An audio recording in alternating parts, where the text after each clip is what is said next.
I don't care. You don't care how we start? We'll just start like this. Well, what we can do is, what would we call it? The podcast? Let's just, I don't know. What do you want to call it? I don't know. Why do I hear the K&T podcast? K&T.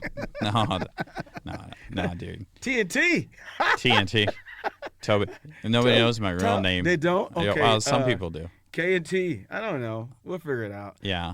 Well, this is the thing, folks.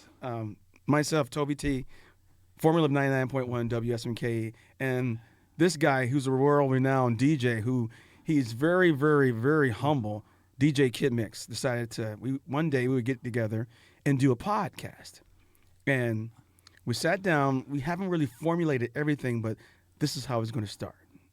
Yeah, that's a great intro. Can I tell you a story? I was on the phone with Crook from Sun and Crook. Really? Yeah, like yesterday. What? Yeah, and I was like, yeah. So we were talking about some stuff, and I was like, hey, listen, because they're doing some stuff, and they want to, have me be a part of something they're doing, and then I was like, hey, listen, while I got you on the phone, right? I'm doing this little thing.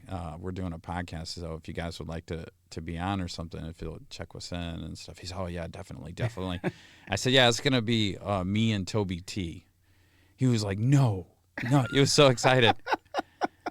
He was like, word. Those guys are the epitome of true. I don't want to call them local artists anymore because they are always, their thing is promotion. And they have such a big following. A lot of the shows that I went to when I was doing my thing, they bring their own following. I mean, they got great support. Yeah. And they've always been like themselves. Like they've never, like, it was funny even, like I know them and stuff, but like he was like very adamant. He was like, yeah, we're doing this only boom bap. And we're like, well, yeah, that's what I thought as he said it. And I was like, yeah, but no, he was really excited. The only boom bap. No, that's all he was saying. That's all we're doing. We're just doing boom bap, nothing. And I was like, okay. Yeah. And I was like, okay, all right, got it. But it was just funny how excited he was to hear it. Well, those guys, man. Because you're not around. Nope. In fact, this is like the first time I've seen you face to face in a couple of years. Really. When was the last time? Oh man, the last time I think we crossed paths was in Berrien Center. Remember, we were, we stopped. Somehow we hooked up in Berrien Center where the flashing light is at. Remember that? And you were teaching. I was out that way for a minute. You were out that way doing something, but somehow my last memory of hooking up with you and actually laying eyes on you was at Berrien Center. I don't remember what year. So I don't mean to interrupt you though. No, go ahead. But I have a couple questions. You know, a lot of people know you from like being on the radio. Right. How did that start? 99.1? No, go back. Where did you grow up? I grew up in Benton Harbor, Michigan. Okay, wait, I got to stop you again. Okay, go ahead. Okay. So I remember the first time I saw you at the radio station because you used to have braids. Right. And braids were not as known as they are today. Yes, you're right. You were the trendsetter. You were the first person to have braids. And I mean, you were the first person to have braids. And you had braids. And I remember because you went to, because I grew up in Benton Harbor too. Right. And so we went to school together. But I think we're a couple of years apart. In high school when you're like a couple of years apart, that's like an eternity apart. But I remember seeing you because I was like, my man's got braids, Right. like, and he's just out here with braids, man, which doing is my thing. Yeah, you'd have to grow up in the 80s to understand. But you had the braids, and then I walked into the station one time, and you were there, and I was like, oh, that's the dude. That's the guy with braids. The braids. Wait, he's from Benton Harbor too.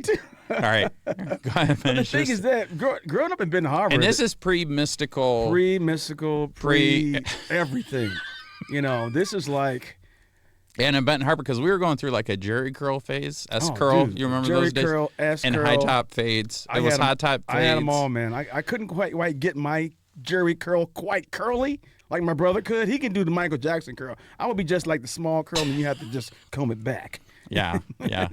So go ahead. You grew up in Benton Harbor. Grew up in Benton Harbor. Oh my goodness, all my life. Back in the day where there was House of David, Gene Clark Park, pick jobs in the summertime.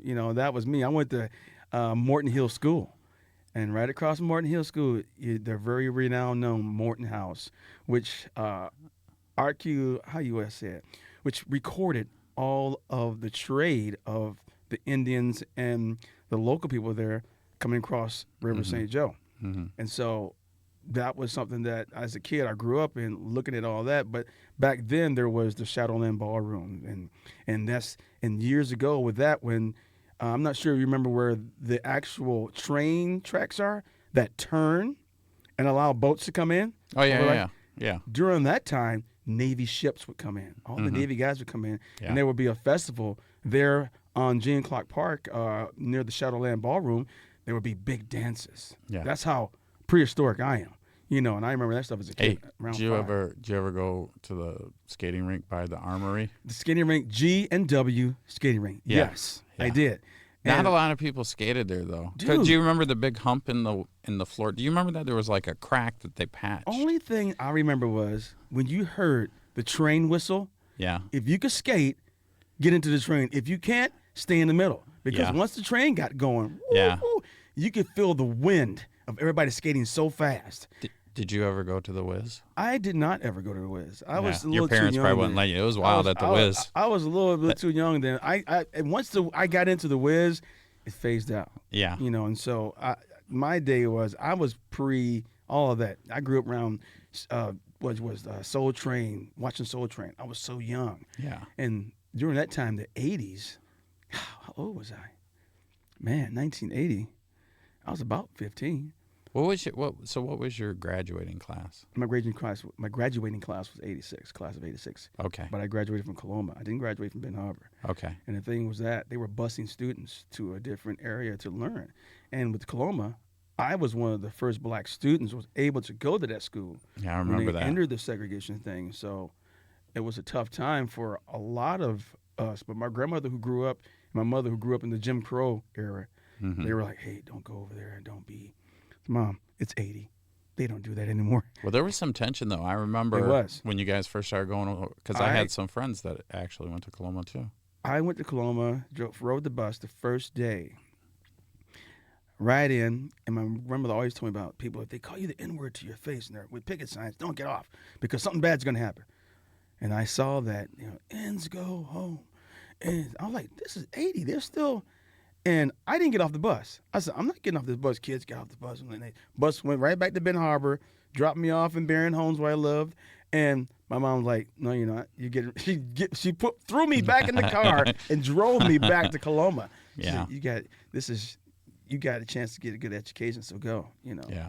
Because the taboo day back then, the education in inner city schools weren't good. So if we go out to a school that's the quote-unquote Caucasian schools, you might get a better education. Listen, your mom did you a favor. I went to Benton Harbor High School. I got a pretty good education. My teachers were good, but it was wild. It was wild? It was wild. It was wild, but I probably, if I could go back, I'd do it all over again. It was much fun. It was so much fun. I went to, I think, the junior high school before we tore it down. After that, I was sent out to Coloma. But I was just longing for a good education because in classes, there were so many students per teacher that you didn't get that one-on-one. And I remember thinking that, man, if I don't get my grades together, I'm not going to make it. Because all through my life, I have two cousins who are teachers, Shirley Wiggins and Darlene McKinney. Darlene taught at, Martin Luther King, and then Shirley taught at the high school. She was a speech teacher. I can't remember what Darlene was. Might have been a math teacher.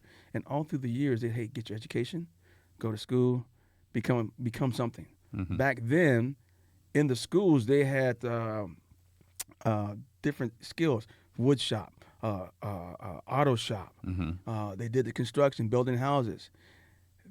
You could sometimes end up graduating with a trade and still make good money. Yeah. But once they removed that from schools, it was done. Yeah. In Benton Harbor, we had an auto shop, and everybody was putting rag tags or rag tops on their Chevettes. Right.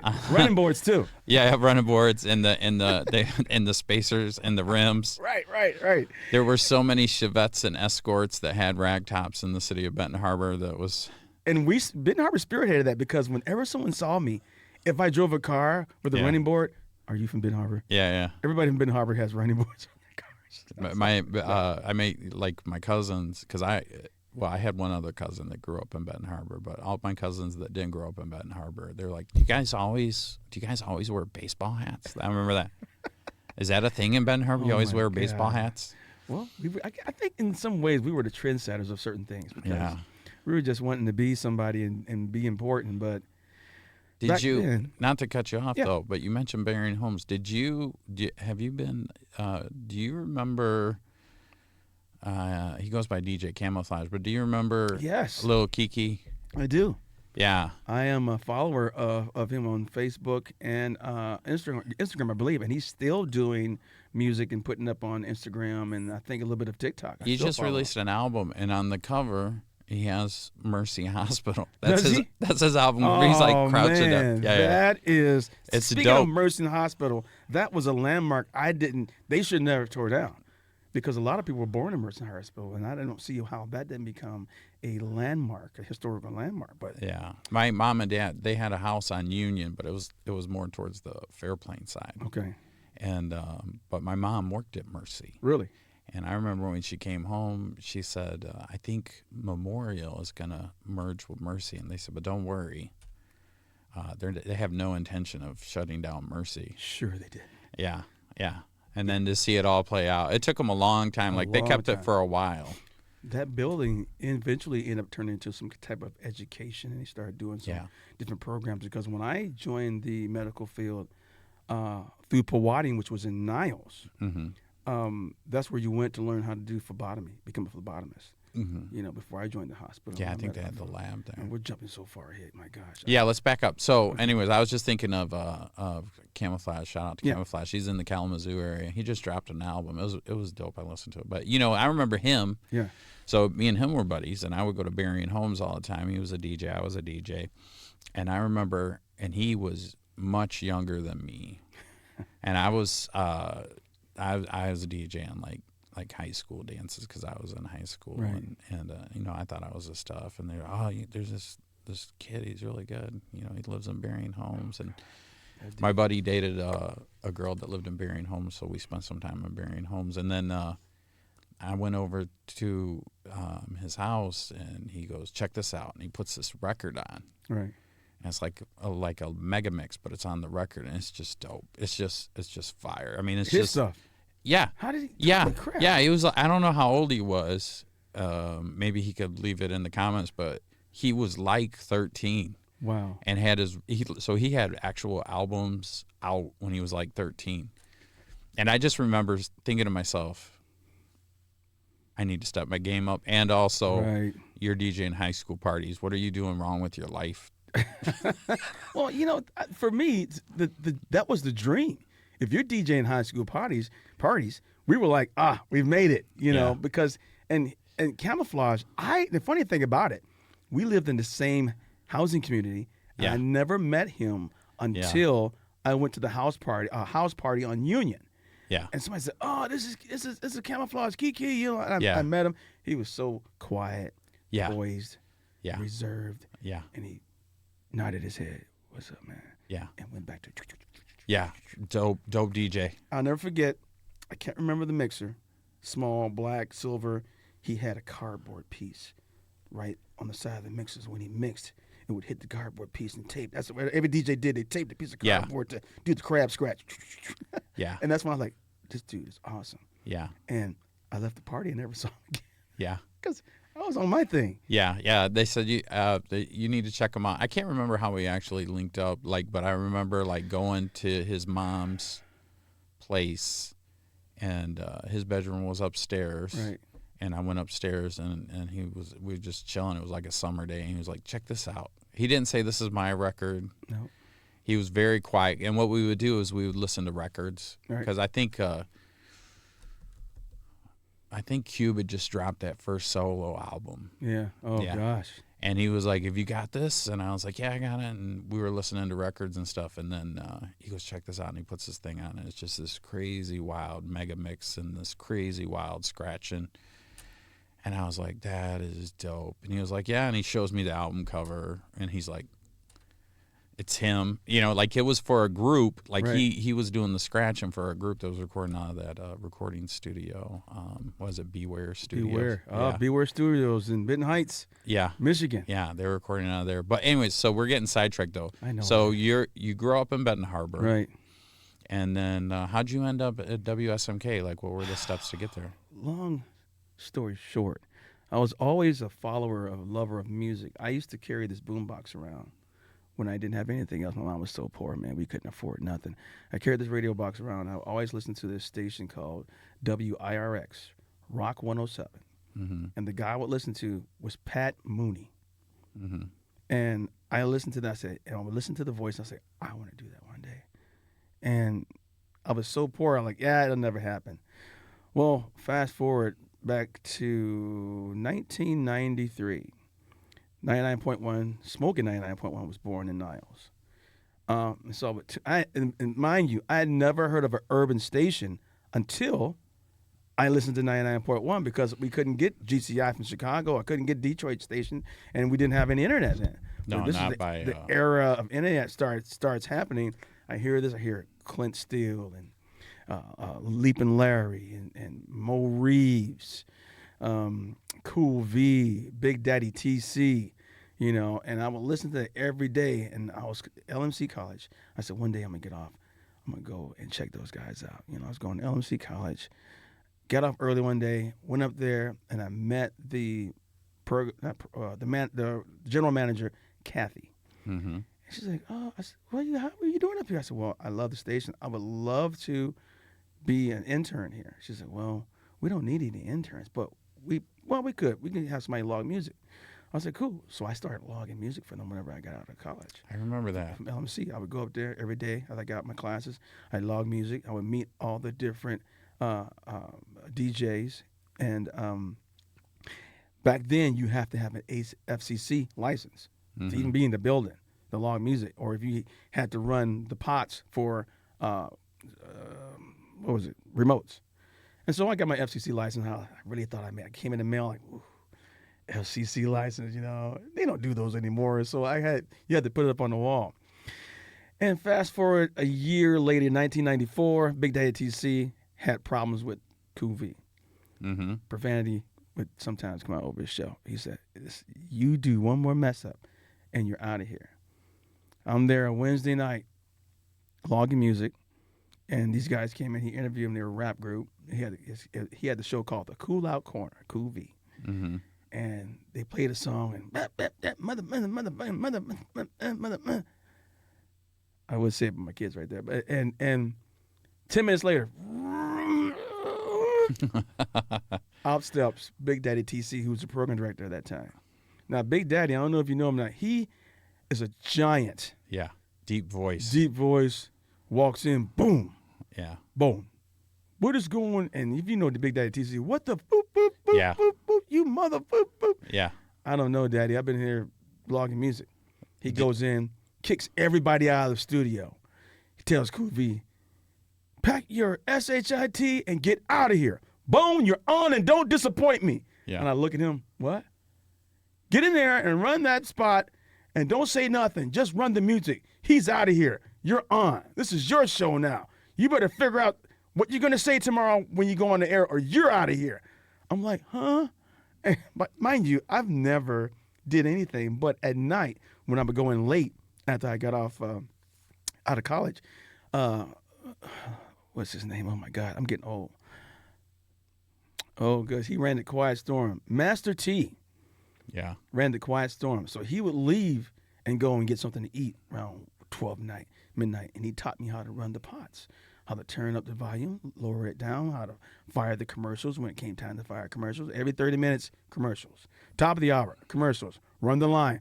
Smoking 99.1 WSMK. Where there's smoke, there's fire. Woo! The Master T Quiet Storm.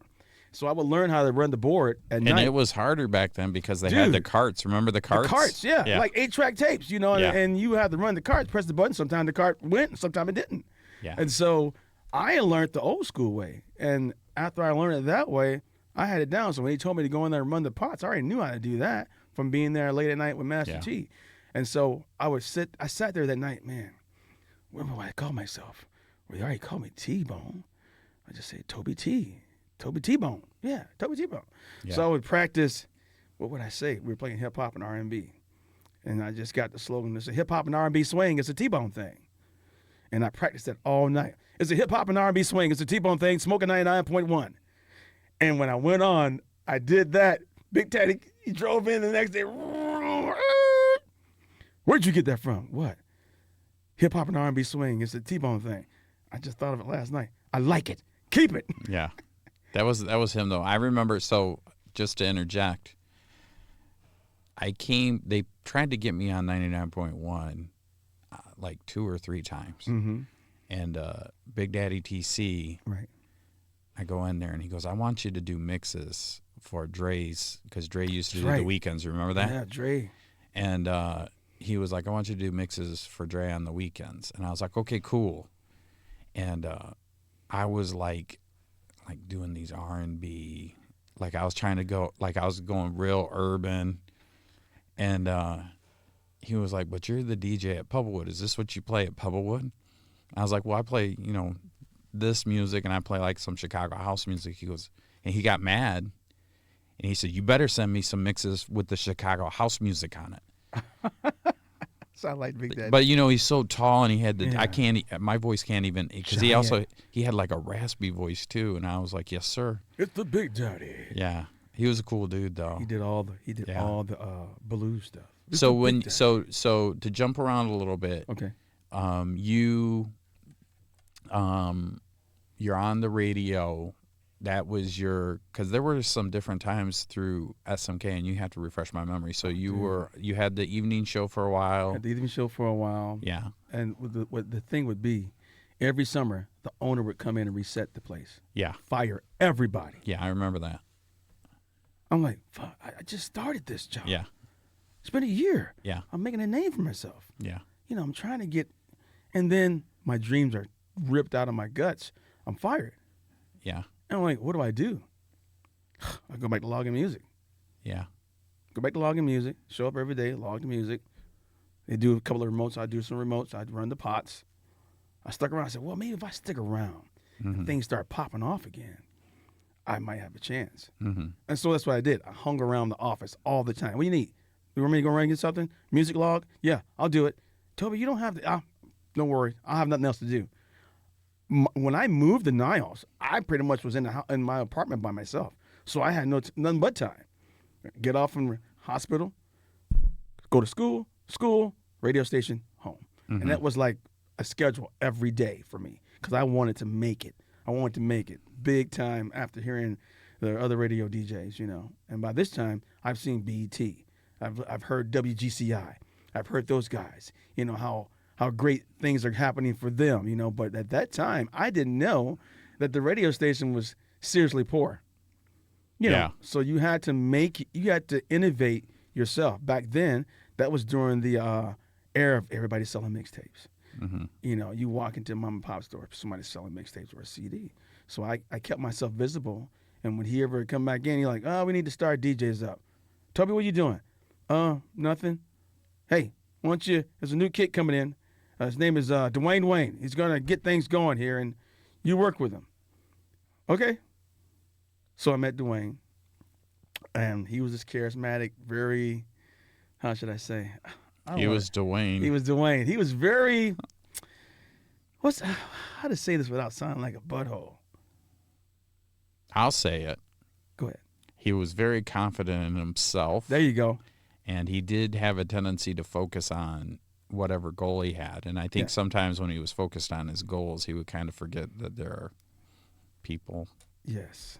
Yeah. So you would have to, and then, some people, and sometimes you could say something, like if you told me, I love peanut butter and jelly sandwiches. Right. Right. And I could see it in your eyes. I was like, this guy is not playing around. He loves peanut butter and jelly sandwiches. Most people would think, right. I don't like, peanut butter and jelly is not for me. No. That's my opinion. But I'm not going to ruin this guy's day because I could see in his eyes, peanut butter and jelly is a way of life. Yeah. It's his thing. Exactly. Dwayne, on the other hand, I don't like peanut butter and jelly sandwiches. That's just dumb. Why would you? It's peanuts. Yeah. Yeah. So that was Just his. eat the peanuts. Yeah. Yeah. Why'd you want to cream them Why up? don't you? Yeah. Yeah. Just eat the peanuts and the grapes. Yeah. Yeah. That's a pretty good. That's a pretty good He'll description. probably tell us you guys are out of your mind. Yeah. Yeah. No, but that's how he was. Right. But yeah. Anyways, go ahead. He was very confident, like you said. And so this guy I met, I never know a guy so confident in him. Man, you been here how long? And you not running this MFer? Yeah. That's a little different than Wayne. I guess the way he presented himself to Marion, the owner of 99.1, he's like, he could do anything. Yeah. He could program the station. He'd do this. And he did that for a while. And Yeah, so he did a lot Marion there. let him create the show called The Bad Boys. Yeah. And in the show, you're like, hey, Bone, you want to be on the show with me? I'm like, yeah, sure. Heck yeah, I'll be on the show with you. All right, we're going to be the Bad Boys. And he turned it from the Bad Boys to the Beat. I can't remember which way. And then he'd do this segment called Put the Dogs on, where you hear the dogs. And somebody call in, hey, I don't like Sarah. She's at school. I want to put the dogs on. And he would put the dogs on him. But little did I know that when you got the dogs on you and you were at school the next day, that was kind of a little bit like cyberbullying. Almost Yeah. to the point to like Yeah. kids are crying and people are calling Yeah. station. Are you guys putting dogs? Putting the dogs on you got kind of serious. I was like, what? The principal's calling here saying it got serious. Yeah. And so Dwayne was like, that's stupid. We're going to put the dogs on them. Now I think about all the serious times, like where there was like some tension. Yeah. It was that time. Between everything. Because sometimes it, like the local artist too, Yeah. he had some issues, Well, or was Dwayne was all about quality product. yeah. And he didn't care how good you sound.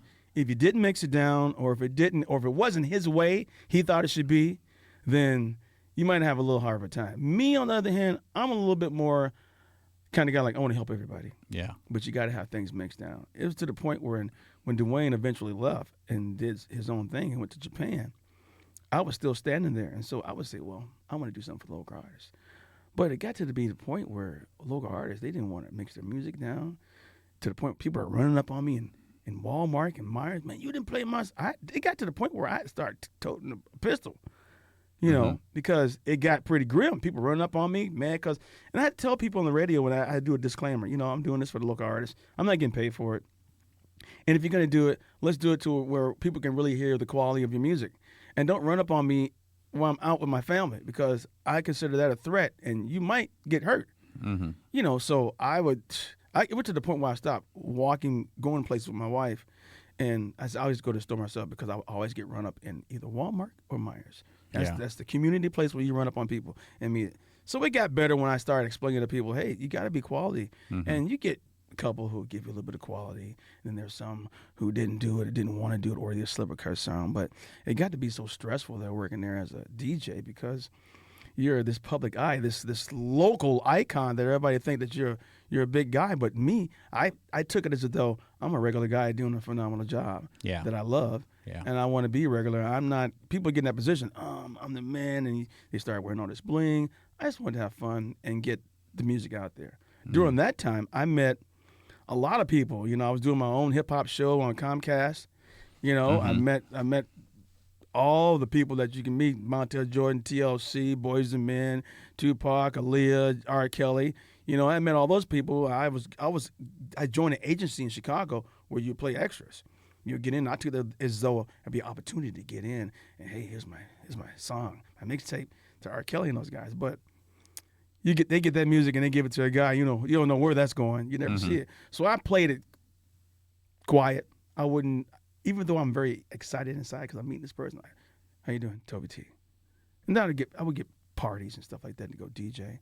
But in that era, people say the Illuminati, so to speak. I never believed it, but I had a situation where it scared me, and I'm like, oh, that's true. Yeah, I don't want to do that. Yeah. And my daughter was born, and I was like, yeah, I think I better be a dad and just do weddings. Scared me to the point of that. Yeah. So Do you want to? I never heard this before. Well, What happened? This was. Did you go in the wrong room? This was. Did you go I'm to gonna a tell party? you. Did you go to a Diddy party? Dude, I got a Diddy party story, but when you're done. we're in Beverly Hills, California. Yeah. Jamie Foxx was showcasing artists. He was showcasing who was it? It wasn't Drake. Oh God, was it the? Hold on, we gotta edit this out. Sean Paul, Young Bloods. He was Okay. showcasing the Young Bloods. They were from the South, and this guy named Laquan had invited me to the party. He was a record exec for Arista Records. Okay. I was getting videos to do my video show. That's how I met him. Yeah.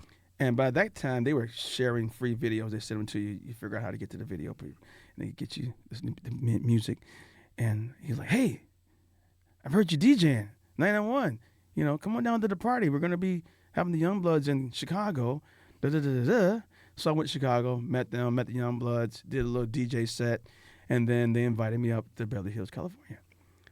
Went there, party, big Beverly Hills party. Oh my gosh, and everybody's scantily clad. By that time, this is the era where there's the two-way pagers, and they were collecting everybody's two-way pagers and little bitty cameras.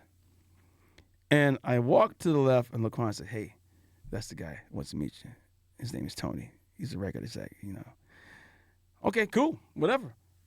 Girls are dancing. Everything you see on the video, they just scantily clad and they doing their thing. I'm like, yeah, it's about to happen, baby. Was And- this what was that show that used to do on BET? The Videos After Dark or something? Was that? Yeah, it was like videos after dark. Yeah, it was one of those scenes. Yeah, one of those scenes. You know, run the credit card. You know. Yeah. Okay. And pause for a second. Back in 1980, my grandmother tells me, "You like music, yeah. At a certain time, you're gonna have to make a decision whether you're gonna do it or not." So, Grandma, I'm gonna grab that ring and I'm gonna do whatever I got to do to become famous. Back in 1986. Fast forward to this party. I go up to the guy, and there's a big mound of powder, and I'm like, "Wow, that's a lot." You know, inner city kid from Benton Harbor. Yeah, it's like a You know. Scarface. The Yeah, last scene of Scarface. Scarface I'm pile. like, what's all the talcum powder? Man, that's not talcum powder. That's cocaine. I'm like, what? Yeah. And the guy rose up, $100 bill. Toby T, we heard about you, man. All you gotta do is you want to join the crew, snort a little bit of this, go into the room and do the ritual. I'm like, what? And I'm thinking, I might be able to snort this stuff and get away with it, but what's the ritual? So I said, no, I'm good. And mind you, I've never been in this place before. It's a huge mansion. I'm trying to find my way out. He's like, Laquan, like, man, you messing up. You messing up. I said, dude, I got to get out of here. At that moment, I opened the door, and it's a room with everybody laying around on little bitty pillows, and they're hugged up to each other, like, not like spooning, but it's like they're facing each other. And there's food and drink and mixes right in front of them. And they're like, and the guy jumps up, "Hey, what are you doing here?" And at that moment, I heard my grandmother's voice, who'd been dead for probably 15 years, say, "Get out of there." Yeah. My heart goes to pumping. I'm leaving. And this guy catches me in the hallway trying to get my keys. Hey, he said, "Listen, man, if you leave now, you'll never be anything." I said, "You know what? I'm good, bro." I get my keys, get my phone, I leave, and I never go back. A year later, Mary J. Blige, Boyz II Men, TLC, Montel Jordan, they do a show at Soldiers Field, Chicago. Mm-hmm. I get invited by one of the bodyguards. His name is Thor. "Hey, man, come on up, man. We're in town, man. Come on up. You in WSMK? You still there?" "Yeah, come on up. I might be able to give you some music they put on the station." I go up there. He said, "Put your ID and stuff on." I go in there, get escorted to the back, meet TLC, meet Boyz II Men. Mm-hmm. Right before Left Eye gets killed. And I'm having fun in the green room, partying, and in walks Laquan. And then I get really, really, really, really nervous. I'm like, man, it's kind of getting me teary-eyed because he was like, "You still doing your thing and you don't want to get in the crew?"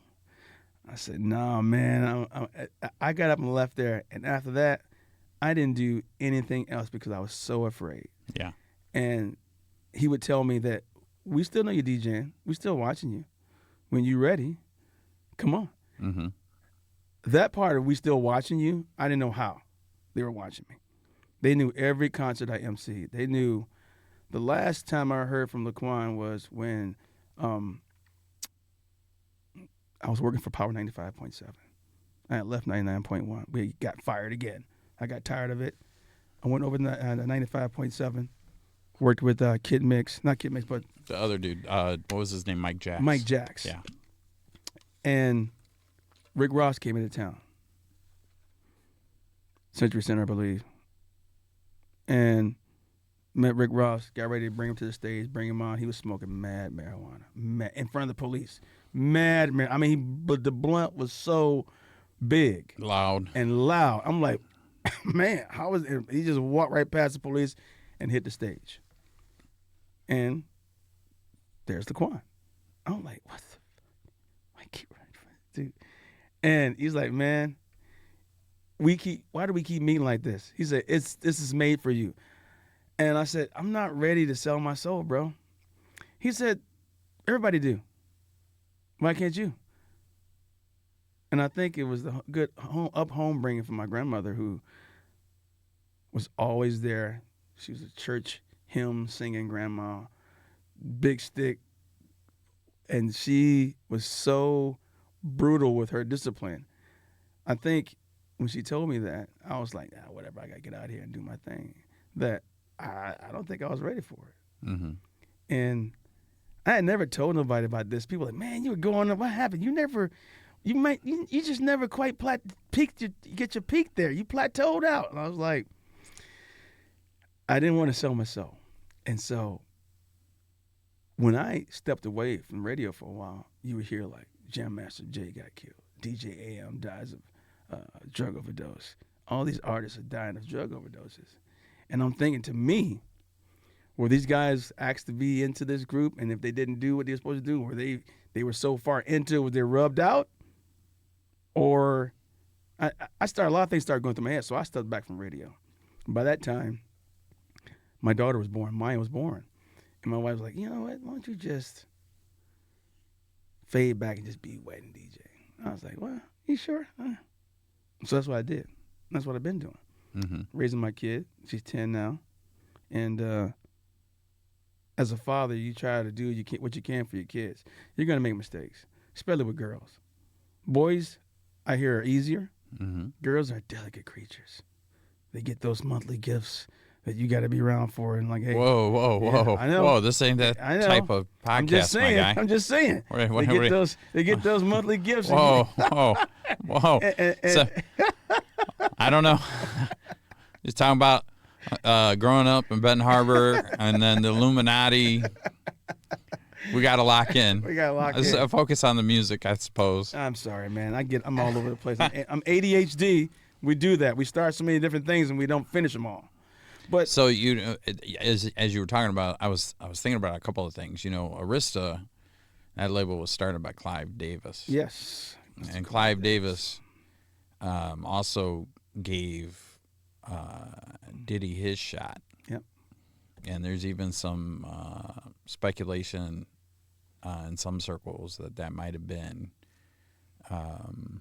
the situation where, you know, and I can't confirm or deny. What I do know from my own personal experiences, because I grew up in Benton Harbor too, and you tend to maneuver in a way that you know, especially because I don't like problems. Right. I don't want problems because I've seen how problems. Yes.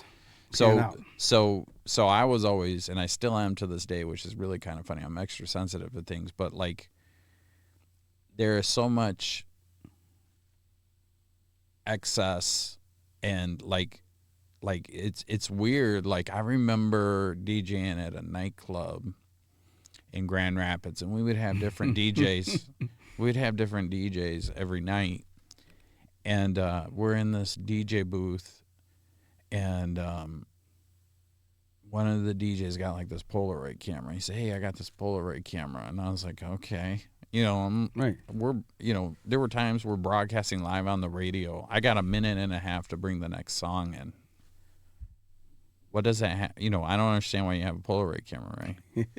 So cute girl, he's in there hanging out with me because it was his night off, but I'm DJing. Right. Cute girl comes up there, and he goes, "This is why," and he takes a photo of her, and and I was just like, okay, all right, look, do your thing. I got another I can minute. see you because you did that a lot around the station. Okay. Yeah. Yeah, Okay.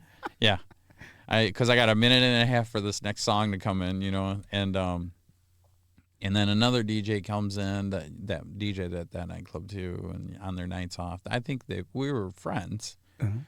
and I remember one, two girls come in and request a song, and this DJ booth was probably about 20 feet in the air above the dance floor, and this club held about, I don't know, 1,500 people. It was a large nightclub. Was that club? That was the Grotto. Okay. The Grotto. And they told the two girls to kind of hug each other like they're kissing each other, and the girls literally give each other a kiss, and they take a Polaroid of it, and at the time I didn't think anything, but there were no boundaries, right? And I would leave, and there was a drawer where we kept batteries for the cordless mics and stuff like that, Right. and the cordless mics, Right. It was all in a rack, Right. one of those things, and with all the amps and compressors and all that stuff. And so, he says, I left some photos in there, and I'm thinking it's just going to be cute girls, you know what I mean? I'm looking at these photos, Right. and Whoa. there was so some girl had a little stuffed bunny, Uh-huh. and the bunny was Mr. Bunny, and I said, "Who is Mr. Bunny?" Have I told you this story before? I said, "Who is Mr. Bunny?" And my buddy was like, "Oh, that's Mr. Bunny." And he goes, "You haven't looked at the photos, have you?" I was like, "No, I haven't." I haven't looked at the photo. And I was married, the whole time I was like in the heyday, I was always married, Right. and I just love music. You married forever, bro. Yeah, I was married and I had kids, but I would go DJ. There were times where I'd leave a club and then go DJ a rave on the way home. Right. I was DJing a lot. You were back then. always on the road, bro. I remember Yeah. calling you for mixes. Hey, mix, kid, I Yeah. need a mix. I'm going towards somewhere now down the road. Yeah. I'll be back tomorrow. Yeah, I'm still kind of that way. As I was telling Crook, he was like, "Yeah, we're trying to figure out the dates." I said, "Well, you got to call me because I'm out of town this day. I'm going to be back this day. I know I'm going to do something. I feel like I'm doing something in November, but anyways, I'm looking at the photos, Right. and they're progressively getting more More risque. yeah, but definitely there's no boundaries, Right. and nobody is saying no to the request of the photographer. Right? And so I laugh, but it's not bad yet. Right. It's not real bad. They're putting Mr. Bunny in some compromising positions, Okay. but it's not illegal yet. Illegally bad. Oh. It's not illegally bad, right? So I'm looking at it, I was, you guys are crazy. Right. And they're like, "Yeah, what do you do when you DJ?" I'm like, "I mix records." Yeah. You know what I'm saying? all Like I'm I'm up thinking here, I'm just mixing these songs. And they used to make fun of me too, because I was like, they'd want to hang out sometimes, and I would hang out and go to, but basically I go home, Right. take care of my kids or whatever, Right. and sometimes I would hang out and have breakfast with them, but I wasn't going to parties Right. and stuff like that. I went to same thing. One time I went to a party, also up in Grand Rapids. I went downstairs. They're like, "There's beer in the fridge up here, but everybody's downstairs," and they had a bar. It's about twice the length of this table in the Right. basement of somebody's house. Right. It had a mirror the whole length of the bar. I'm coming down the steps. I turn to my left. I see this bar. There's a pile of an illegal substance this high. And I was like, that's bigger. That's bigger. That's bigger than that scene in Scarface. Bigger? Oh my God. It was this. I'm not kidding you. And my man, who was the bartender at the club that I was DJing at that time, he's got a credit card. And I was like, "Yeah." And I was like, "Oh man, I can't." And I just remember thinking, "Man, I can't stay here. This is going to be way too much." Too much. And I said hi to everybody. I said, "Well, I got to get home. I'll see you guys tomorrow night," because I had to work with them too. So it was Right. everybody from the club Uh-huh. that wanted to keep going. But anyways, at some point, these Polaroids were not good. Everybody in the club was 21 and older, Right. right? And I think, all the women consented to these photos, and they were kind of funny. Right. But there were a couple. Oh, you're like, whoa. And there were a couple that were not good. But I didn't see him because it was kind of funny. Mm-hmm. But I got a phone call from the nightclub owner. Oh boy. He goes, "Hey, do you know anything about these Polaroids?" Oh. That's how he started the conversation. And I was like, "What? Yeah." And I know your snitches get stitches. Yeah.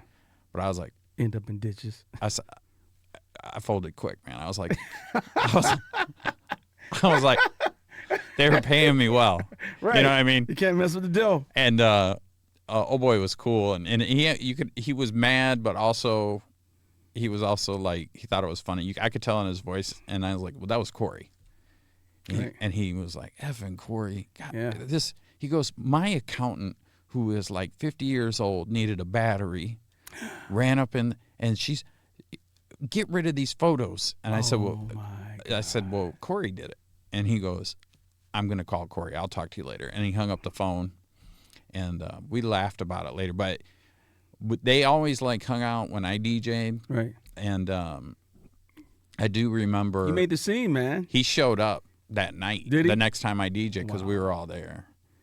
And he gave us a talking to, and he was like, you guys. So I just remember Be doing that. I do remember like there being no limits to human behavior. Same right? Same thing. I've been at those parties. There's no limits. I totally get it. Yeah. I think our upbringing made us uncomfortable with that kind of stuff. And being the men we were, you had kids, you were married, you're like, it's a slippery slope. Yeah. Yeah. Was there ever, can you think of a time though? I remember what used to frustrate me was with SMK. Every once in a while, you'd start to bubble, and then they would kind of change the format. They'd change the format real quick. So you're like, I gotta, things are starting to bubble in. It's you're doing stuff. You're maneuvering in the local scene and things. I mean, right when it was at its apex, you'd work real hard, get something going, banging. Yeah, and everybody was doing well, and everybody was happy, and everybody was looking out for each other. And then one day you tune in. I couldn't go to a store. Tommy T, Tommy T. One day you tune in, and it was just like here. But it happened so many times. You were like, here we go again. Here we go again. Yeah. It's the new alternative 99.1. I was like, yeah, no. Yeah. They never really changed the format. I think they just would go automated. They changed the format a little bit, and then they became the Fox, and then something else, and then it was just a hard time because every time we would get fired, I still hung around in log music. Yeah. I said, okay, if it worked this time, it's got to work a third time. Yeah. And I did. I remember one time they became automated. I would just sit there and hit the button. Weather. Commercials. Every time. What? I remember one time. I was so bored I fell asleep. Yeah. And I didn't hit the 30 mark. Yeah. And the program director of that time, we won't say his real name. His name is Jeff Ryder. Oh, yeah. All the way from South Bend. I hear the keys to the door, and I wake up and I hit the button. He's like, are you okay? I was like, yeah. I just fell asleep. I think he's still helping. He is. Yeah. He goes, so. You said, wait, I like how you said, I won't say his name. Right. And then you said his name. No, it's not his real name, though. Yeah, okay. It's just assumed. I know who you're talking about, right. though. Yeah. And so his name is, he goes by as Jeff Ryder. Yeah. Because he works for opposing radio stations. Yeah. And so he'll get in That's trouble. not uncommon, though. I thought it was. Yeah. Until I started seeing and meeting people in radio, and they're like, oh, and they're at different names. Well, it's weird because like it's interesting, like in larger markets outside of the South Bend area, when you get to a larger city, there's a competitiveness. Yeah. But there's also like I remember a buddy of mine getting fired from a radio station. Mm-hmm. So Clear Channel that was competing with the local mom and pop radio station, but this is a large market. So a family owned this radio station. Clear Channel was competing with them, couldn't beat them on the programming. So one was kind of like they tried to be urban, but they were more like top 40.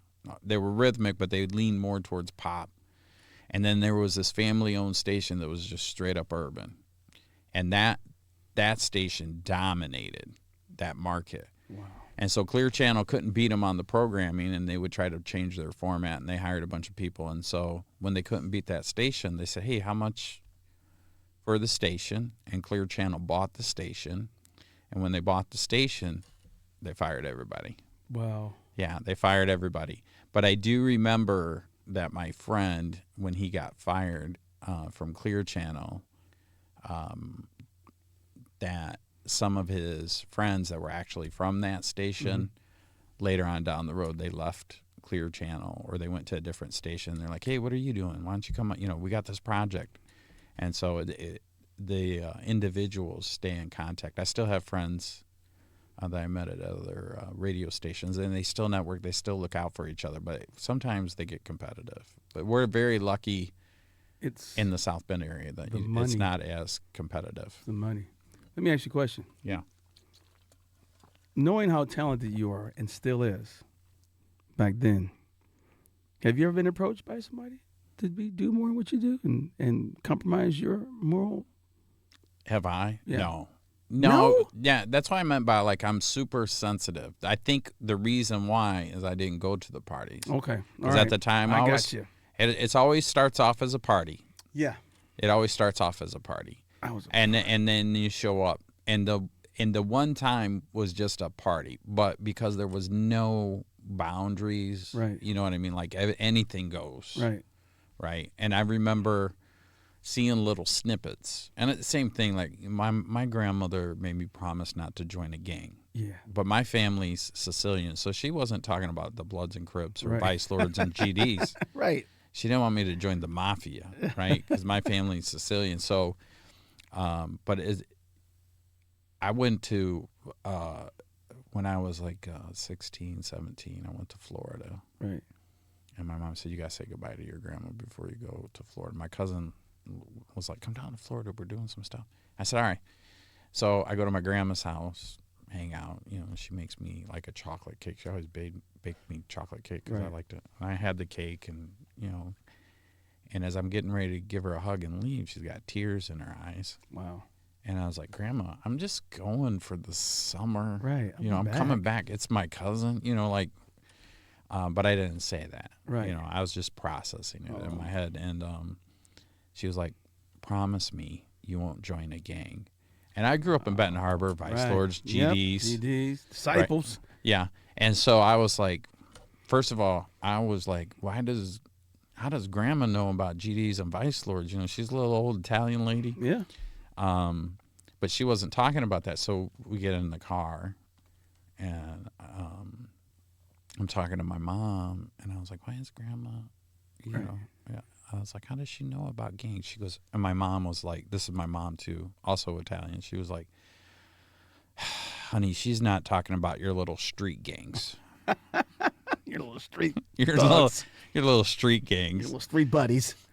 She's talking about, and I was like, no, I don't know. And she goes, you don't remember when you were younger and the family was crying and speaking in Italian? Yeah. And I was like, I do kind of vaguely. And she was like, that's because they blew your cousin up. And I was like, and then I was like, what do you mean? She was like, she doesn't want you to join the mafia. And I was like, well, this is my dad's side of the family, first of all. And she was like, yeah, but And I was like, okay. And I just my whole world was weird. But then I remember her telling me that, and it was a good line too, because when I was at the high school, there were something, people would ask me to join a gang, right? GDs and Vice Lords, and so I was like, nah, man, I can't. I promised my grandma I wouldn't join gangs. Everybody, the hardest dudes, was like, okay, I get that. And they were very, and then later on, I would DJ their parties, right? So I'd be DJing a GD party, and vice lords would show up, and that always went well. Yeah, right. And so they would start jeez. fighting and doing whatever they did. Wow. But then like a week later, I'd DJ like a vice lord party. Dude, you were in the middle of the. Yeah, yeah. And GDs would show up, and I was like, and you'd have to grow up in Benton Harbor and realize like this was every weekend. Every weekend. It was, yeah. But back then, those guys. But most of those guys, it's funny because we grew up together, and Right. when you're like in elementary school, you're not trying to do that. And so then when they get a little older, some people need that belonging. They stick together because it's tough. Well, for me, for some of those guys had like single parent homes. Dad wasn't there, mom was there, and back then you just looking to belong somewhere. You had enough of the female and portrayal, so you hung on to guys, and they gave you jobs, and but especially in the 80s. The 80s was right. wild, dude. Not to cut you off, but back then there was a law that hey, don't hang around here. You go to school, take care of yourself, and get out of here. Now, it is not like that.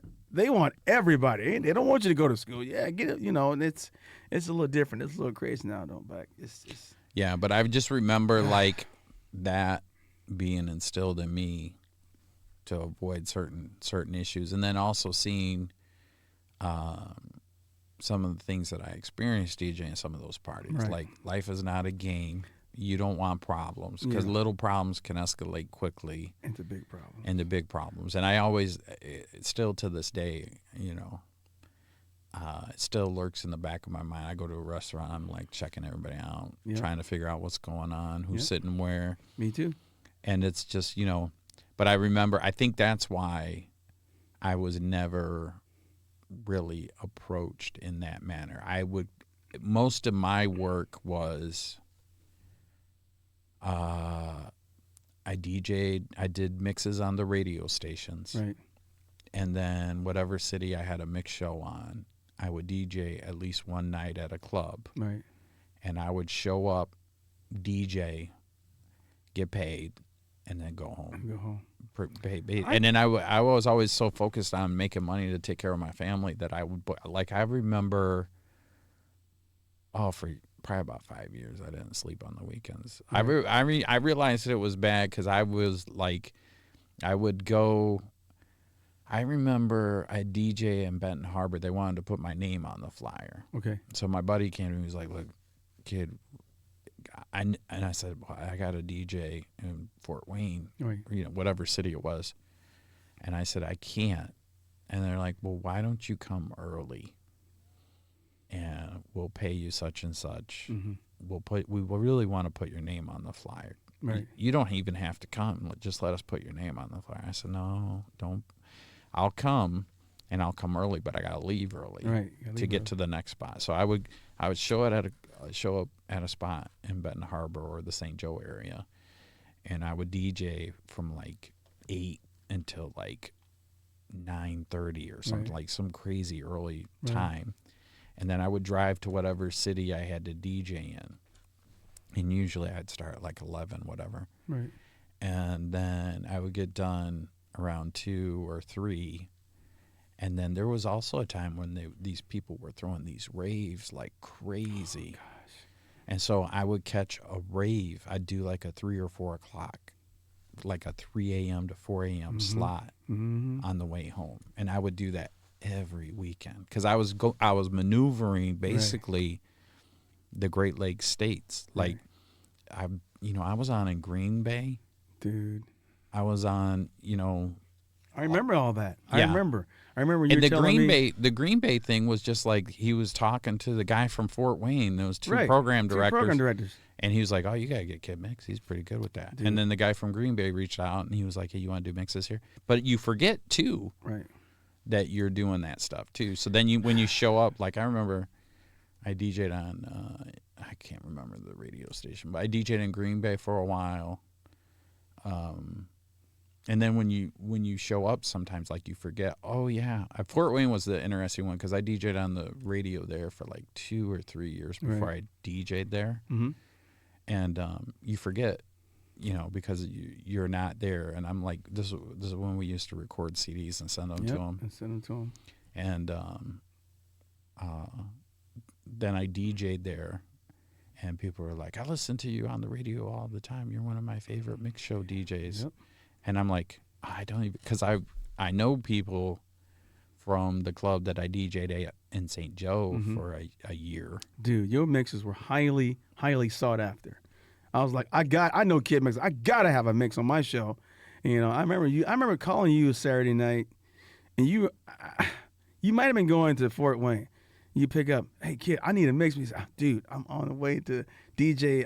I know you're busy this week, but I need a mix next week. He said, I gotta figure out because I'm at 2 or 3 other places this week. I was like, how are you doing it? He's like, I don't know, man, but I gotta take care of my. I remember those things about you because I would always call you Saturday night, and during the week you were busy doing something else. I never bothered you during the week because that was a different thing you were doing, but I always wanted to give you your space. But I remember, dude, you driving to all those places. I used to think like, man, he's really doing it, you know. And I was like, have you ever been approached? No, I think what kind of slowed things down is I was DJing on the radio in Buffalo, New York. Right. And we were broadcasting live. There was a club called the Red Room, and we were broadcasting live from the club on the radio. And I remember, so when I first, and I don't know if we have time to go through this, but I remember, we could circle back at another time, but I remember just being a kid that liked breakdancing. Oh, God. And then all the records, all the music came out on vinyl.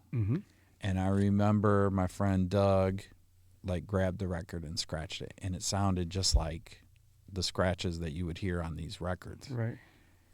And I remember going, oh, let me try that. And I said, and that was it. Eventually, I got 2 turntables, and I got a mixer, and I was very fortunate. But I remember there were levels. Right. So I'd just sit in my room and DJ. My friend David Parnell came and spent the night at my house. And we had been friends for many years, but when I was in high school, he was like, I didn't know you DJ'd like this. Right. Because when he came over, I had all these turntables. I remember this story. I remember this. And then I battled like I think it was Index. I think 9. it was James. I don't know. You have to ask him. Index but there was 968. I think there was a DJ in the dance. It might not have been him because his real name is James, and I think the DJ's name was James. But it might not have been him. But there was a guy, and my friend David, little nerdy white dude with glasses, goes, "Hey, I think my buddy's better than you are. I bet you $20 he'll take you out." One of those guys. Yeah. And I thought it was fresh, dude. I had like the little Guess jeans and the Fila shoes. Right. And the guy looked at me, but I was so skinny back then. And he just looked at me like, this little twerp. And I could transform. And but I won that DJ battle. Right. And then from there, I just DJ'd a lot. But I remember like thinking, man, one day I'm going to DJ in front of people. I'm a DJ. And then the first time I DJ'd a dance, I was a little nervous. I was real nervous at that battle. But I saw the whole time we were doing the battle, I was seeing what he was doing, and he was dope. He was he was running doubles, and LL just dropped his new album, and he had doubles of I'm Bad. He was like, crush you like a jelly bean. And this guy's going crazy, and I was like, I can do that. Like in my mind. Right. And he did all of his scratch, and he tried to set me up, let the record die completely down. And it was his records, his turntables. And I was like, I saw but he had the records out of the sleeves, and he just had them piled. Right. And I saw this UTF record. Now, most people don't realize that, this stuff is really fresh. Right. Was on the end of the Leader of the Pack. But I saw the album, and I knew the whole album because I had it. And there was like a horn stab where it goes, Brow.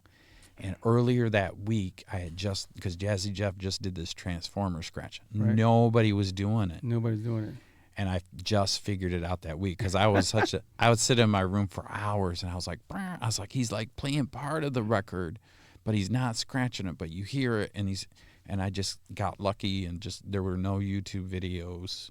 It's just me. It wasn't it. And I went in there and I did the little Transformer scratch. They lost their minds. The dude snatched the headphones off my head. He's like, "You're not going to beat me on my own equipment." What? Yeah, it was funny. He snatched the headphones off your head. Because he let the record play, and it was like a dope beat, but he purposefully let it play because like his his grand finale was his scratching. So he Right. did all of his scratching, right? Like, and back then that was like, it was like a Jam Master Jay scratching, which was good, but it was Right. just like the military If you scratch could was. do that, you were gods. Yeah, and Anybody he was could like a what was it, Mixmaster Ice from UTFO. If you could UTFO, go, yeah, you were the man.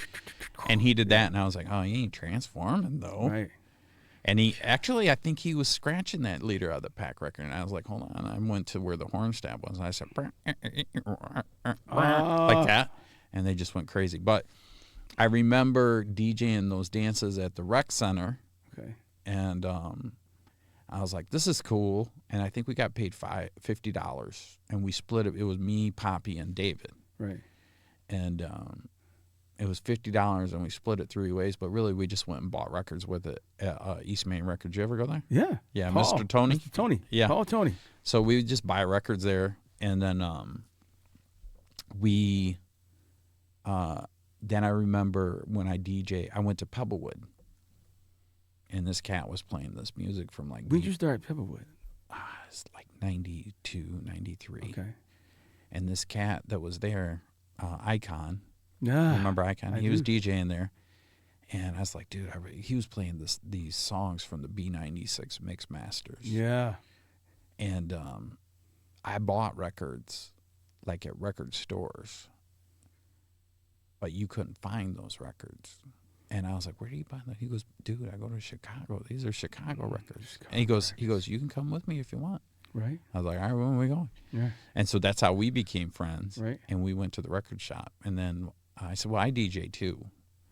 And he was like just learning how to blend records. Right. And I was like, oh, that's cool. That's cool. And he loved techno and he loved house music. So he played that stuff. And he goes, yeah, you know. And I said, yeah, no, I DJ, you know. And I scratched. Right. And he was like, oh, man, you're like really good. You good for that though. You good for sitting back and just like, hi, yeah, I do a little bit. Then you go and you wow everybody like this dude. Oh, yeah. Good. He goes, yeah, you're pretty good. He goes, if you ever want to do like a half-hour set, he goes, I can't pay you anything, but if you want to do a half-hour set, I was like, all right, I'll be there Sunday. And there it begins. Yeah. And then I remember like, I never had any intention of DJing at Pebblewood, Right. but I loved. But that was that first time there, You were the king at Pebblewoood. I remember when I first and heard and the first time I DJ'd there, hip hop it didn't cross over. It wasn't mainstream. Nope. And so he was playing all this dance music. I was like, I'm gonna show these cats about hip hop. Oh yes. And I remember I played like, and then the timing was perfect. You know, sometimes it's not me. Right. That was when Dre dropped his first album, Ooh, the Chronic. The Chronic. Mm. And What so was your first record you played from that? we played Gin and Juice, but I was even playing. I played almost the whole album. Okay.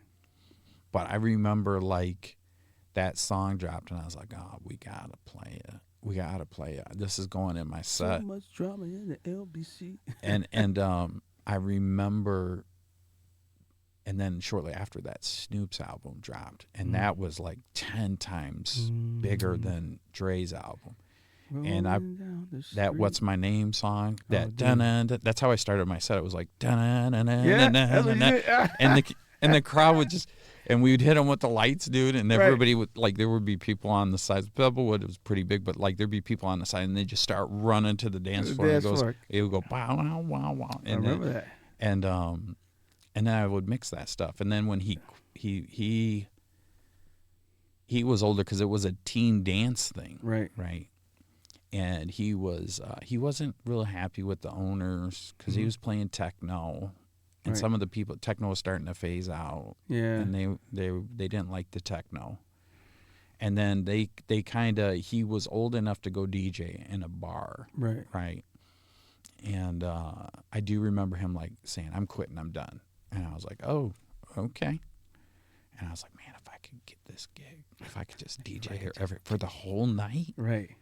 If I could DJ there the whole night.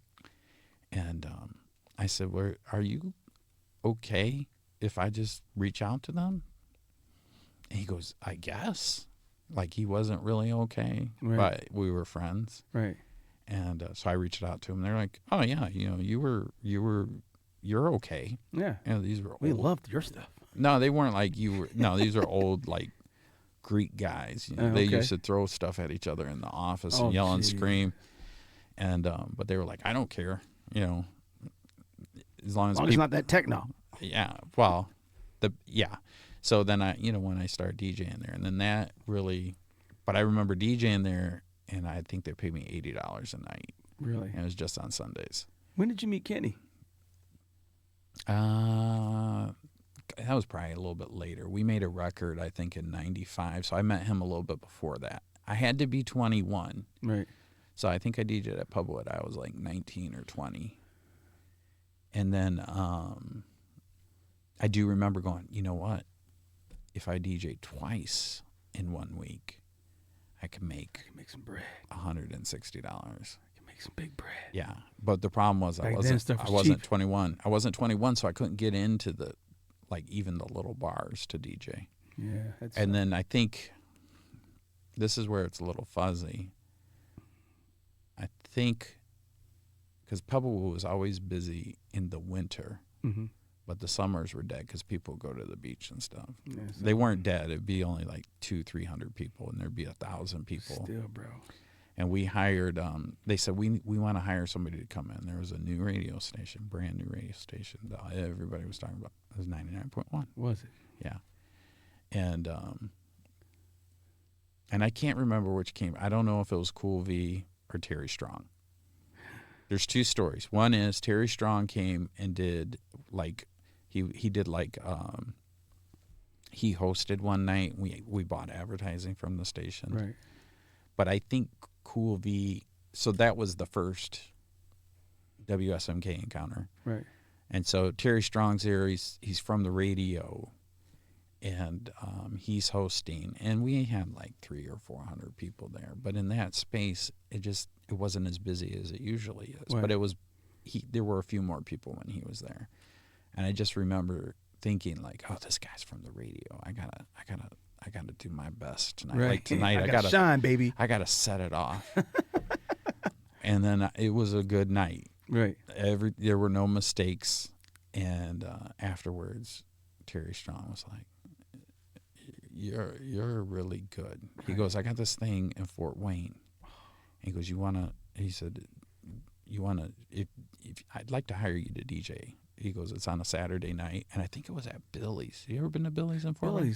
Billy's is that little bitty small place. Is it kind of small? It's got the had the little top tier catwalk. Yeah, I think so. Yeah. I can't remember, but I do remember this. Terry, Terry was Terry. So Terry goes, yeah. We set up the time and the date or whatever. And I don't remember what he paid me. I think he only paid me like $200. Right. And so I met him at the old radio station where the house was. Where the house is at. By the train. Right. And they had, remember the old limo the station had? The old station limo. Yeah. And he was like, he said, well, they're going to have turntables and all that stuff.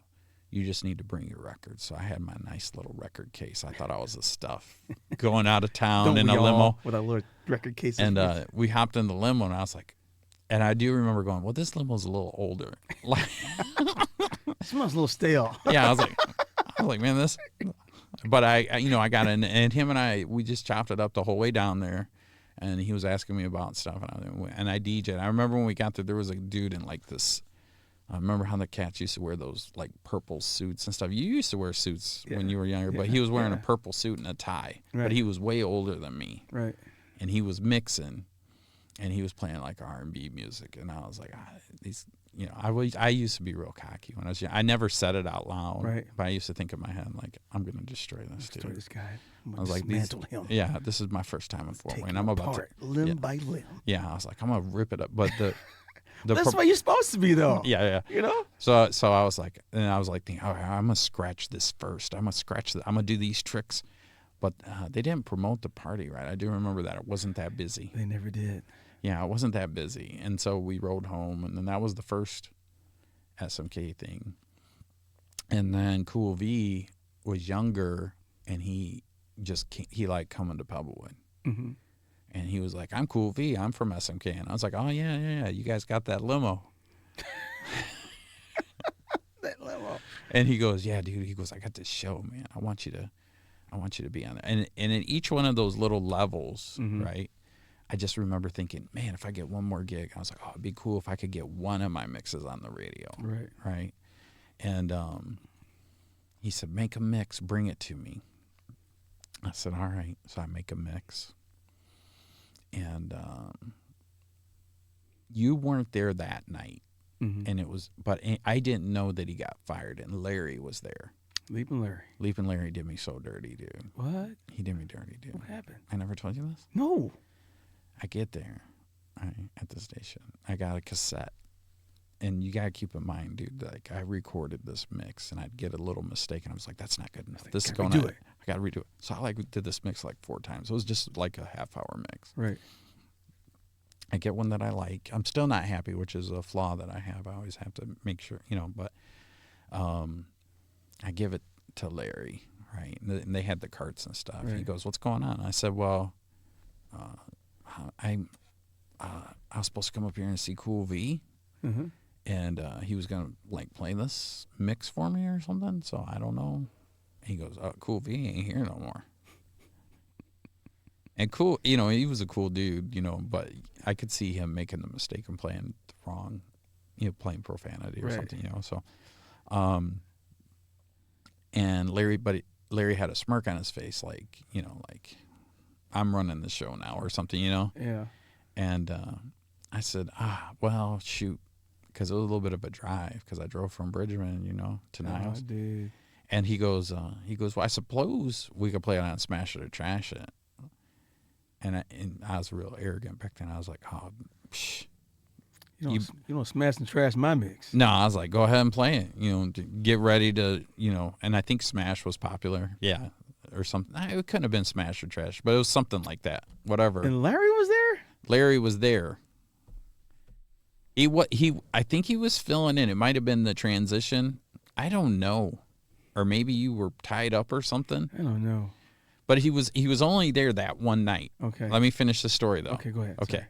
So he gets on air, and they didn't have the right equipment back then. Right? They never did. So he, you could hear all the music and stuff, and it was. Anyways, he gets on the radio, and he goes, we got a young man here by the name of DJ Kid Mix. And I'm looking at him, and he had that white turtleneck on, right? He always, that was his uniform with the stain on it, with the chicken grease stain. Yeah, that's Larry. Yeah, and but I didn't know that. I did eventually go. That's it? That's Leaping Larry. Yeah. He did hire me for a party, so I don't want to.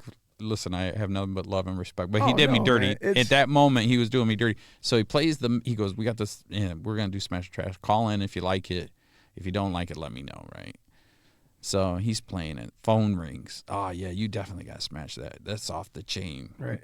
Another call. And back then, you couldn't record the calls because they didn't have the right equipment. You had to put them on live on the air. You'd have to do it live on the air. But he was like, all right, thanks. We'll put that in the vote. So he's answering the phone while it's playing on the radio. Mm-hmm. Another person called. Immediately. Right. Oh, that's I don't know whatever term. That's dope. Whatever they were saying. Whatever the slang was back in the day. Another one. Like 4 or 5 calls within the first 10 seconds. Right. Because I did some crazy intro with scratches and stuff. Right. And he's like, yeah. And then probably after, I don't know, it was early, a minute into this thing, maybe 4 minutes. And I feel like 20 people called or something. They were all in favor of the song. But nobody knows that because he's not airing this. This is in the studio. Right. This woman calls. She said, Larry, I don't know why you're playing all this rap music. I want to get my groove on. I need you to play something slow. I want to hear, and I think she had a request, and it was a slow song. You know what I mean? Right. He goes, hold on, I'm going to put you on hold. He puts her on hold, and he goes, he's talking to me. He said, well, it looks like 5-1, blah, blah, blah, or whatever the number was, And I was like, yeah. And then he's trying to talk to me and impress me and let me know that he's in charge tonight. Right. And I'm just like, still like, man, I wonder why Cooley told me to come down here. He's not Right. even here. I don't know. Right. And Larry said he's not coming back or whatever. And I was Right. like, I remember thinking, oh, this was my in. Yeah. And now, okay. And then I picked up on Larry was flexing a little bit. And then I was like, well, at least they're playing my mix and people like it, Right. you know? And so he goes back to the woman after about 10 minutes. She goes, you still there, darling? And she goes, yeah, I'm here. You need to turn this off. How long is the song? But it's like 5 songs I've played, and I'm Right. blending them from song to song. Right. She just wants to hear her slow song. Right? He goes, oh, so, but this is smash or trash, so would you smash or trash the song? She said, well, I would trash this because I want to hear my song. He goes, hold on. That's the one he airs. He puts her on hold, waits till the whole mix plays, dude, right? The whole mix plays. Mm-hmm. And then he goes, I have a caller on the line. What do you think? Should we smash or trash? He goes, trash it. Play my song. He goes, there you have it, folks. Trash, he goes, and he had like a little cart. Uh-huh. And do you remember the one cart, the button would fly off Fly if you off, hit it too hard? That one. Pew! Yeah, he hit it, and it made like, I don't know, it made like some sound. It was like a sound effect. And he goes, well, sorry, Kid Mix. And then he goes and plays her slow song. Right. And he hands me the tape. He goes, maybe it's not in the cards for you or something like that. You know, Oh, my like, God. I never heard that. yeah, yeah. Oh, my goodness. Yeah. And so then I was like, oh, first of all, that guy was not cool. And then I was like, wow, this is so weird. Dude. And I thought, man, this guy did me so Yeah, dirty. That was right? dirty. That was dirty. And then probably not shortly after that, Big Daddy TC reached out to me. Mm-hmm. And I'm not quite sure. I don't remember exactly what happened. I remember Dre wanted somebody to do mixes. I Right. remember I was still DJing at Pebblewood. And I think my name came up, and then somehow they found me. And I think it might have been Terry Strong. I think maybe Might have Terry been Strong Terry. put in a good word and was like, no, you got to get that dude I from remember Pebblewood. seeing something with your name on it. And when I heard that mix, I was like, man, this dude, you know, Toby, Big Daddy, I'm playing. I'm in there logging music, playing Yeah. it. I don't know how many you put in. We used to have gazillions of your mixes laying around the station. That's how much when I met you. And I was like, he's like, what do you think? I said, this is a dude, Big Daddy. You need to. I don't remember when other DJs started getting in mixes, but when I heard your mix, I was like, man, this is the dude. You know, I don't even remember when I first met you. It was like, oh my gosh. We didn't meet. You were doing logs. Mm-hmm. I do remember because you went by T-Bone in school, right? Right. And I do remember that they called you T-Bone, and we just kind of, I said, oh yeah, Right. I remember like saying, oh yeah, I know you. Yeah. And it was just the braids. I remembered the braids. Right. I'd be walking through. Yeah, Looking kind of dope- flipping your looking braids. dopey. Yeah. You know. And then I was like, oh, that's it. Yeah, I know you. You're from Benton Harbor. Right. And then you're like, yeah, I'm just doing the logs or something. Yeah. And then I probably was talking to Big Daddy TC or You somebody. probably were, because Big Daddy was always in there, and I remember. Yeah, I kind of vaguely remember you and him talking. But I you know. think Big Daddy. I think I did mixes for Big Daddy TC too. You did. Yeah, and then I can't remember. Did he leave the station and then shortly after pass away, or did he pass away? I can't remember. I want to say he passed away. I don't remember. It was. He passed away. He was working at the station. Yeah. I remember this because they cleaned out his office. Yeah. Marion did. He passed away while he was working at the station because I was logging music. Marion came in and said, I got some bad news. Big Daddy passed away. Yeah. And they said, we got to clear his office out. And they went up there, cleared his office out. And this dude had Big Daddy loved gin. He had bottles of gin in his drawer. Yeah. He'd take a swig, and he had all these records. Blues records. Yeah, he loved the blues. He loved the blues. If you never know Big Daddy TC, he did a lot of blues shows. Didn't he do? Yeah, I think he did a blues show in Fort Wayne. Yeah. Yeah. Fort Wayne was his place. Yeah. It was always somewhere in Fort Wayne he would do blues shows. Yeah. That loved blues. He would cut the commercial with the reel to reel. Yeah. And I saw him cut a commercial. I've never seen anybody do this. He'll record it, splice it, put it on the tray, and do it. And I was like, how do you do that? I used to do that. I said, how do you do that? He said, you got to be in the game a long time, Bone, to do this. Yeah. I never learned it, but I wanted to. I was like, man, he's cutting the actual tape with razor blade, splicing it back together with tape, and running it. That clear tape was originally, I think, for that purpose of splicing the tape together. Your Scotch tape. You know, I had never learned it. It was just in my era it was going on. But I would go to friends' house in Chicago. They would have these big giant reel reels, but playing them in their homes. Yeah, with the big tapes. Yeah, I'm like, is that ADAT? What's going on? You know, I had learned a little bit. I didn't learn the whole mental thing of ADAT tapes and digital and that. I had hodgepodge people teaching me, but when I saw that, I'm like, man, they record tapes and it sounds superb. Yeah, it's got to be ADAT, you know. But yeah, that's not here or there. Nobody knows what ADAT is anymore. Well, anyways, I kind of got sidetracked, but I do remember, like, there were times when I would do something, and then I would just get this idea in the back of my head. Mm-hmm. Wouldn't it be cool if I?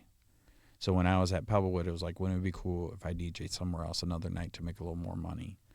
And then I remember, like, getting on 99.1 and going, wouldn't it be cool if I got on another radio station? And then so it would, like, happen, right? So when and then it just kept escalating until I was at Buffalo, New York. And I DJ'd there, and I was supposed to move. And not supposed to move. I remember all these things converging to, okay, in Buffalo I could DJ 6 nights a week. I can make all the money that I need to take care of my family. I'm live on the radio, right? And I'm thinking of all these things, and I was like, I've kind of achieved my goal. And also, there was this thing about being in the #1 market, which would have been New York, right? New York City. And I was like, well, I'm closer to there. Right. I'm in the state of New York. Right. And my first wife was like, I don't want to move. Mm. And I was like, oh, well, I'm signing the lease in about 12 hours. She goes, yeah, but I don't really want to move. And that was she was very emotional about it. Mm. And I said, well, and it was like 4 o'clock in the morning, 5 o'clock in the morning, because the clubs in Buffalo don't end until 4. And I had just gotten back to the hotel room, because at that time I would leave my house like on a Wednesday and drive to Buffalo, because I was driving just to figure out if I was going to move. So I got this gig, was DJing on the radio in Buffalo, New York, and I'd go there on a Wednesday, stay in a hotel room, and come home like Sunday. But this week was different because Monday morning I was supposed to sign a lease. So the guy that owned the club that I was in, he was like a real estate developer, and he was going to give me like a condo downtown. Wow. And he had like 4 other nightclubs, and he was just going to rotate me through the nightclubs. You were going to be the man. Yeah. Jeez. And it was some crazy. The condo was like, I'd be leasing it, but it was like $700 a month or something. But in this downtown, it was like 3-car. You got 3 parking spots downtown or something. And I was going to go, and he was going to show it. He was so excited. You found the lick. And she was like, I don't want to move. And I was like, oh, he's like, crap. I got this cash cow. Yeah. It's DJ. And she was like crying and all emotional. Was she? Yeah. Golly. Oh, yeah. And I just, in that instant, I was like, wow, I can't have my wife crying. I can't have so I said, okay, all right, I'm heading home now. And it's like a 9-hour drive, or 8.5 or something like that. So it was like 5 o'clock in the morning. And I had the whole 8 or 9 hours to think and process this. And I wasn't even DJing on 99.1 anymore. But I had been DJing. I remember I got mad at Dwayne about the CD thing. Uh-huh. I think that was the last time. I vaguely remember you saying that you were leaving. And I remember thinking, like, it's over. And if I'm not mistaken, I think I told Dwayne, I said, it's over. Oh, we could do a mix. I said, not like Kid. Well, that's when the Shannon dogs and start coming in. Well, I Index, brought them. Yeah. I brought Shannon. Because you were like, I'm leaving, but I got somebody that could help you guys out, you know. Yeah. We were all doing it together as a team. I think it was me, Shannon, Index. I don't remember how it all transpired. I couldn't do all the mixes. Right. I started seeing Index. No, I think I started seeing Shannon Dog first. Yeah. Then there would be Index. And I don't remember how it all transpired. I just knew I had these mixes. I'm like, okay, well. But you know what's funny, though? All those dudes were from Benton Harbor. Yep. Jamie didn't grow up. Icon didn't grow up in Benton Harbor, but he lived in Benton Harbor. Right. So it was all my people from Benton Harbor. What happened to him? He's around. I saw him at a wedding. Mm-hmm. A good friend of ours, a mutual friend of ours, his son got married. I actually DJ'd that wedding, which is funny. Yeah. Awesome. And I saw him there, but anyways, I had time to process, and I came home, and I was just like, well, you know, my kids are important, and I was like, all right, well, I'll figure something out. But I do remember like thinking if I could DJ more nights, and that's why I was on different radio stations, and then I would DJ one night in Fort Wayne, one night in Grand Rapids. I'd do something in South Bend. I did that in South Bend a couple times. I think I DJ'd. I think I would go and Slice was at the factory, but I don't remember what name it was at that time. There were so many names, but I remember I'd get there early. And it would literally be like me and Slice and Paul, who was the owner. I forget Paul's last name. Was it Paul Black or something like that? What was it called? Man, I can't remember. I can't remember the name, but everybody knows it as the factory. The factory. He had it for a long time. Paul did before he handed it off to. Yeah, but I did. I would come in early. And I would leave at like, I don't know, so early. I would leave, and it'd be like the three of us and like two people, because that place around 10 or 11. Yeah, and that place didn't. People didn't show up till midnight. Yeah, I didn't jump till midnight. Yeah, well, they'd show up at midnight. It'd really be jumping. I get off the radio and head that way, go home and change, and then hit the club and like, oh, Kid was here a little bit ago. Yeah, yeah. And I'm like, he's probably heading driving to go DJ on the radio somewhere. Yeah. I would leave and go. Fort Wayne was fun too. I used to DJ at Pierre's, but. Yeah, it was fun, but I just remember thinking if I could get one more gig, if I could get one more station, and then I basically achieved my goal, and then in that moment. You did. Yeah. I remember you saying, man, Toby, I'm happy. I did what I wanted to do, and I was like, you know what? I don't remember the conversation, but I remember talking to you. I said, man, I'm so happy for you, bro. Yeah. I'm happy for you. I'm a little sad. But because I'm not going to be getting mixes, it's like, and then I think that was during the time where I kind of lost contact with you. I kind of what I did is my kids were like 2 and 3 years old. Right. I had 2 boys. I remember seeing them. And I went back to college, got my degree. So most people don't know this. I have a degree in math and physics. Sweet. Math and physics? Yeah. And then I have a master's degree from Purdue. Now, I technically dropped out of high school because I got in some trouble in high school. Right. So I never really graduated high school. So I did all this DJ stuff. And then on that 9-hour drive home, I said, well, in order to make the money that I'm making now and to provide a good, stable life for my family, I need to get a college degree. Right. And then I wasn't sure what to do. But I had done some work as a computer consultant. I was always into computers. I used it for my DJ stuff all the time. And I was going to do that, but I also liked teaching. I enjoyed it. So when I was in college, I tutored to make money. Mm-hmm. I still DJ'd on the weekends when I was in college. Right. I DJ'd in the St. Joe area, which was close, because because of my background, I dropped out of high school and stuff. But I never graduated. I had my GED. Right. I had to go to LMC. Right. And when I was going to LMC, Benton Harbor, St. Joe, so there were some spots in St. Joe that I Barney's Boathouse. I think I DJ'd there for a while, for quite some time. And then there was another bar in Waterville called Rookies. Okay. And I think I DJ'd there. But at some point, I had to finish my degree. Right.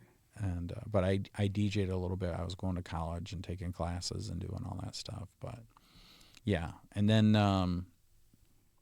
Yeah, it was funny. I just didn't hang out or anything. I just then when I You didn't. then when I got my degree and then I started working as a teacher, um, I didn't think about it much. I didn't think about it. Just kind of raised my kids, and they grow up so fast. Right. I remember that part because we had reconnected. I was like, what are you doing? He said, oh, man, I'm teaching. Yeah. Raising my boys. Yeah. I was like, oh, that's good, man. I was like, and then that's when I thought, like, oh, he's been contacted by the people. Yeah. He backed out. He's like, but I didn't know this transpired. No, That was I'm it. Teaching, That was man. it. Yeah, I'm that teaching. was it. I was like, That was it. But yeah, that was basically it. That's all I really did. And probably once they were all older and finished college, my baby's like 18. She just graduated from high school. But basically, I got divorced. Mm-hmm. And that was around, I don't know, I think the papers were signed in 2016. And I found myself at home. The kids were grown and away in college. I know that you got divorced until recently. Yeah. And then I just had all this extra time on my hands. And I bought some new DJ equipment. Right. And I was like, man, I forgot how much I enjoy doing this. I really enjoy doing this. And then I started seeing videos again. Yeah. Well, COVID came. Yeah. And I was like, gosh, I wanted to DJ in public for a little bit. I was going to make and COVID came, and I was like, and so I saw somebody like stream live, and I was like, oh, I could probably do that. And then I did that for a while, and I was like, I don't know if I want to do it. And then I saw Marcy somewhere.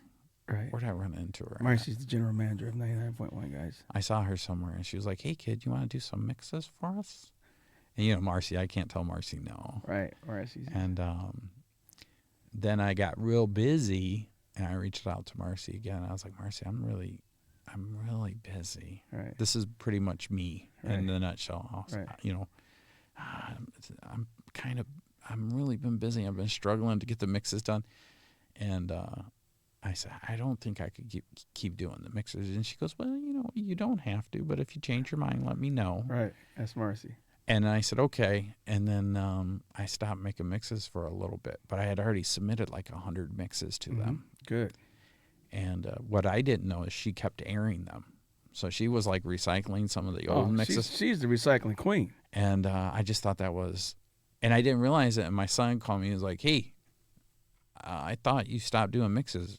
And I was like, yeah, probably, a little bit ago. He goes, no, I just heard it the other day on the radio. I was like, what? I was like, well, I'm not as busy as I was. Right. And then something came up, and I was like, I guess I can find time now. Right. And now I have a system. I just basically got to squeeze it in and get it done and stuff. But it was fun.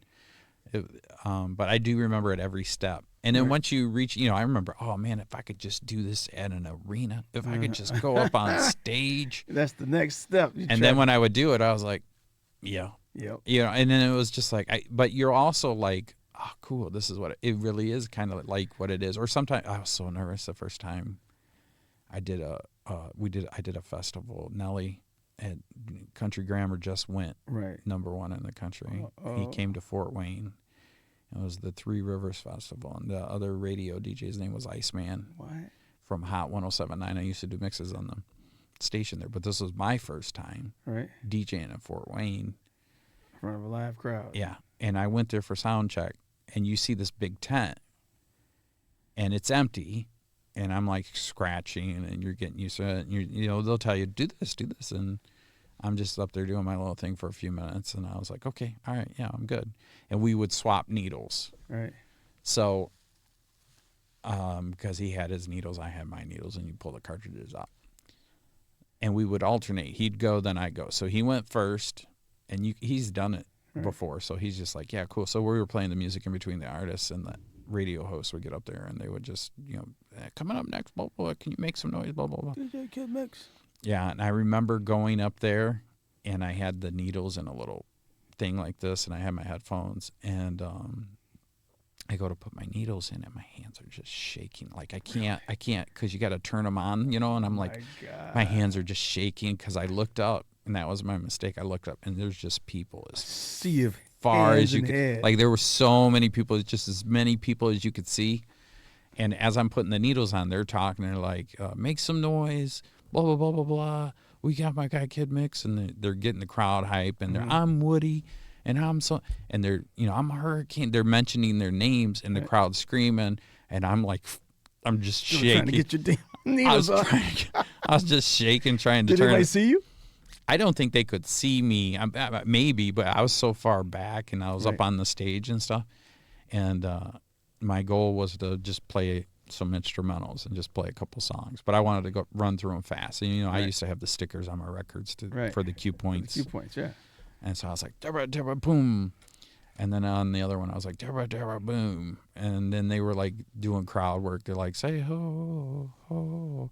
And I do remember going, I should probably cut the music off. And they were like, ho, ho, turn the view. And I was like, and we were only up there like a minute, maybe 2 minutes. And they go, coming to the stage next is, and I forget, I think Bone Thugs and Harmony was there. Have you ever been to a concert in this area where Bone Thugs and Harmony isn't there?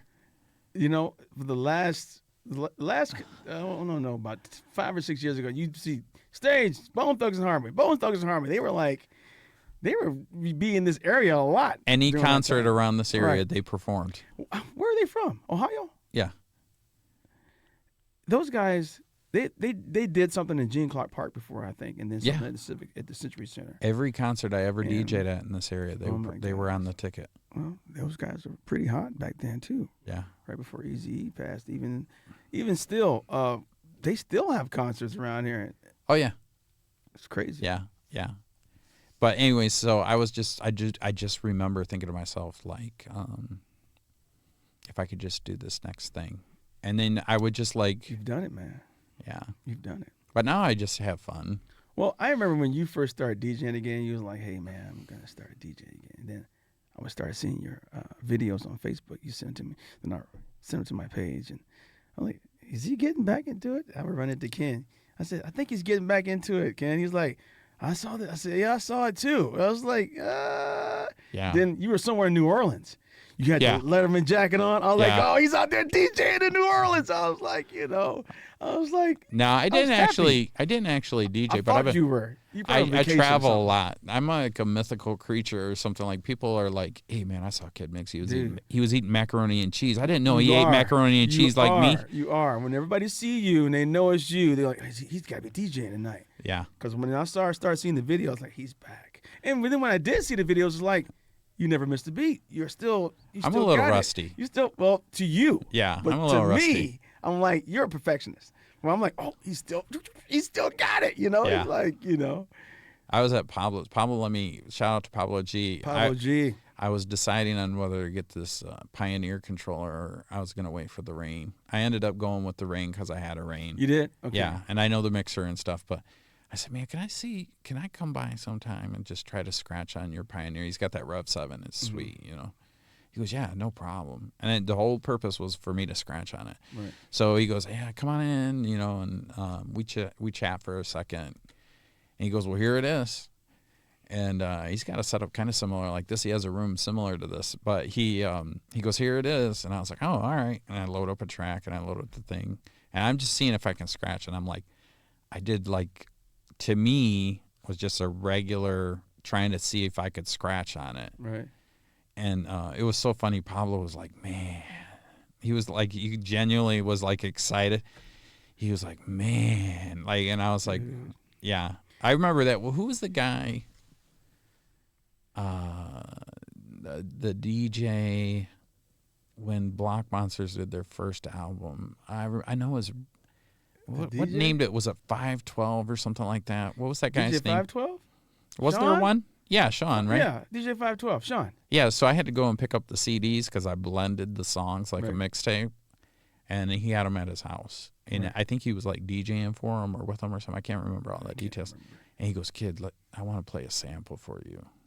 Tell me what you think. And he like plays this record. It was a good sample. Right. And I was like, oh, yeah, that's pretty good. And I said, here, let me see that. And it was on a turntable because he had a record. Right. And I remember the beat. It was like, bow, bow, bow, bow, bow, bow. It was like a good sample. And I just was like, if I catch because you hear it in your head. Right. and then you got to make it. Gotta make it.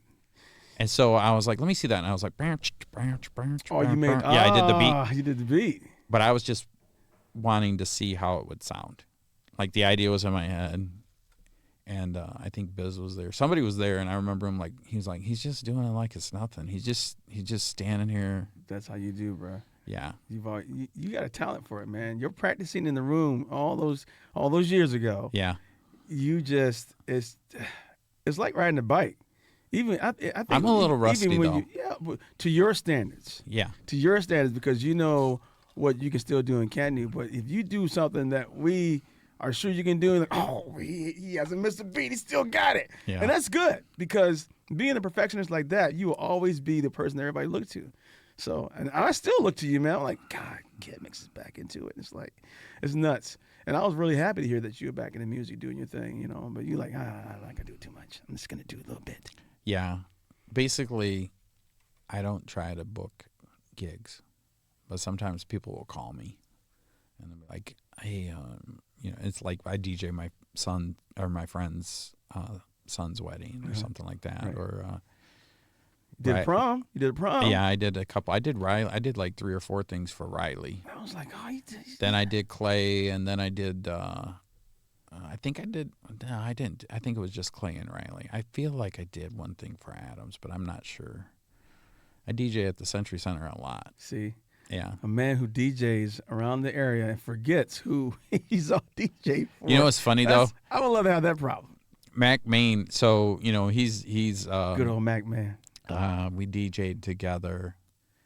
So and this is a very humbling experience too, because like I hear you guys talk to me that way, and and I'm just, but you're my friend, right? And it's like I feel like you're giving me a little bit of a hard time, just messing with me, And Mac Main, we had to do this thing for the Morris. It was the silent headphone thing. It was their 100th year anniversary, and what is that like? What do you mean? DJing to people with headphones on, but you can't hear the music out loud. It's different because you don't hear the crowd scream. But you hear them scream, but you don't hear the music because you got to DJ through your headphones. Right.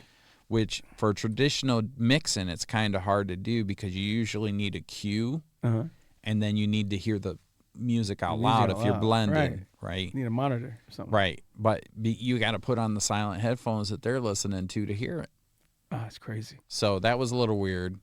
But it was funny right before we were getting started, and Mac Main, he DJs all over all the time, right? And I really, he's always been cool with me, super cool dude, good DJ too. We should probably mention that. But he was like, he came up, put his arm around me, he's like, tonight's your debut. You're like, what? He said, just do your thing, man. Tonight's your debut. What did you think in your head when he said that? Well, I was like, a kid. It took me a second. He was like, tonight's your debut, man. Don't, he was trying to pump me up. He's like trying to geek me up and get me going. And I was like, he doesn't really know. That's okay. That's okay. That's okay. I'm the grandfather of these. Yeah. He doesn't really know. But I don't think he's originally from this area. I think he moved here or something like that. But it was just really funny. He was like, tonight. I'd have laughed. He said, tonight's your debut. Sadiq was there. But was he? Yeah, I don't think he heard that, but he was like, tonight's your debut. And I was like, all right, man, I'm just going to try to do my thing. That's your debut. And you could see, so people could switch the channels, right? And I didn't, so you could click on the headphones, and then I don't remember what color I was. Let's say I was red, and he was like blue. And Austin Gamage, he was the promoter, but he also DJs a little bit. He was like the third DJ, and let's just say he was green, right? So you're looking at the people dancing. And you see, some people are listening to blue, some people are listening to red, some people are listening to green. You guys are doing this simultaneously? Simultaneously. What? Yeah, and it's the Morris 100 year. So it's like a big festival, right? Gosh. And the people are in front of us dancing and having a good time, and you could tell when somebody played a banger because all the headphones would change to one color. Oh boy! And then me and Danny kind of got a little competitive. So he played a song, and he was like, and I was like, oh, these people are changing colors, huh? And and I think I played Mo Bamba or something like that, Uh-huh. and they were shocked that I even knew what the song was. I think Danny took his headphones off. He said, "Listen to what he's I playing." grew up in the urban community, people. He said he took off his headphones and played it for Austin. He's like, "Listen to what he's playing," it. and you see all the headphones change color. Change colors. It was only one time. Danny was going back and forth, but Danny was playing songs that I was surprised that he knew too, because he was playing like more white music. You know what I mean? And I was like, "Man, what are you doing, man?" What? Let's put the jams out. Yeah, it was funny. It was That's just really awesome. funny. It was That's just funny. awesome. It was a fun. But he said, "Yeah, this is your big debut," and I was like, "Oh man, he doesn't." I guess I'm just I'm out here trying to make a name for myself. You're your debut and all. my